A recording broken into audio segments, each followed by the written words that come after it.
নমস্কার বন্ধুরা, আজকে দুপুরে গরম গরম বাটি চাপা সাদা ভাতের সাথে প্রথমেই রাখছি একটা কাঁচা লঙ্কা, এরপর রাখছি শিম পোস্ত। কালো জিরে ফোড়ন দিয়ে শিম ভালো করে ভেজে নেওয়ার পর পোস্ত বাটা দিয়ে নামিয়েছি। এই শিম পোস্ত খেতে অপূর্ব হয়েছিল। এরপর বাটিতে রাখছি গরম গরম ফুলকপি আলু দিয়ে তৈরি করা চারা মাছের ঝোল। খুবই অল্প মশলা দিয়ে তৈরি করেছি ফুলকপি আলু দিয়ে এই চারা মাছের ঝোল। এই চারা মাছের ঝোল খেতে দুর্দান্ত হয়েছিল। হালকা পাতলা এই রকম ঝোল খেতে আমার পরিবারের সকলেই খুবই পছন্দ করে।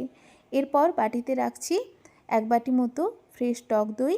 আজ আর কিছুই তৈরি করিনি, এইভাবেই সার্ভ করেছিলাম দুপুরের খাবার।